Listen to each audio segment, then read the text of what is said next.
उज्जैन नगरी में महासेन नाम का राजा राज करता था। उसके राज्य में वासुदेव शर्मा नाम का एक ब्राह्मण रहता था, जिसके गुनाकर नाम का बेटा था। गुनाकर बड़ा जुआरी था। वो अपने पिता का सारा धन जुए में हार गया। ब्राह्मण ने उसे घर से निकाल दिया। वो दूसरे नगर में पहुंचा। वहां उसे एक योगी मिला। उसे हैरान देखकर उसने कारण पूछा तो उसने सब बता दिया। योगी ने कहा, लो पहले कुछ खा लो। गुनाकर ने जवाब दिया, मैं ब्राह्मण का बेटा हूँ, आपकी भिक्षा कैसे खा सकता हूँ। इतना सुनकर योगी ने सिद्धि को याद किया। वो आई। योगी ने उससे आवभगत करने को कहा। सिद्धि ने एक सोने का महल बनवाया और गुनाकार उसमें रात को अच्छी तरह से रहा। सवेरे उठते ही उसने देखा कि महल आदि कुछ भी नहीं है। उसने योगी से कहा, महाराज उस स्त्री के बिना अब मैं नहीं रह सकता। योगी ने कहा, वह तुम्हें एक विद्या प्राप्त करने से मिलेगी और वह विद्या जल के अंदर खड़े होकर मंत्र जपने से मिलेगी। लेकिन जब वह लड़की तुम्हें मेरी सिद्धि से मिल सकती है तो तुम विद्या प्राप्त करके क्या करोगे। गुनाकर ने कहा, नहीं मैं स्वयं वैसा करूंगा। योगी बोला, कहीं ऐसा न हो कि तुम विद्या प्राप्त न कर पाओ और मेरी सिद्धि भी नष्ट हो जाए। पर गुनाकर न माना।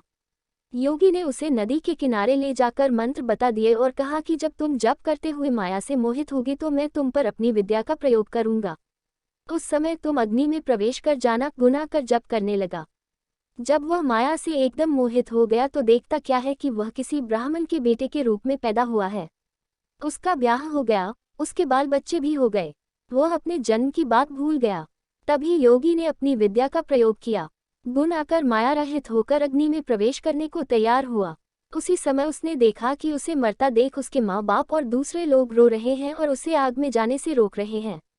गुनाकार ने सोचा कि मेरे मरने पर ये सब भी मर जाएंगे और पता नहीं कि योगी की बात सच हो या न हो। इस तरह सोचता हुआ वह आग में घुसा तो आग ठंडी हो गई और माया भी शांत हो गई। गुनाकर चकित होकर योगी के पास आया और उसे सारा हाल बता दिया। योगी ने कहा, मालूम होता है कि तुम्हारे करने में कोई कसर रह गई। योगी ने स्वयं सिद्धि की याद की, पर वह नहीं आई। इस तरह योगी और गुनाकर दोनों की विद्या नष्ट हो गई। इतनी कथा कहकर बेताल ने पूछा, राजन यह बताओ कि दोनों की विद्या क्यों नष्ट हो गई। राजा बोला, इसका जवाब साफ है। निर्मल और शुद्ध संकल्प करने से ही सिद्धि प्राप्त होती है।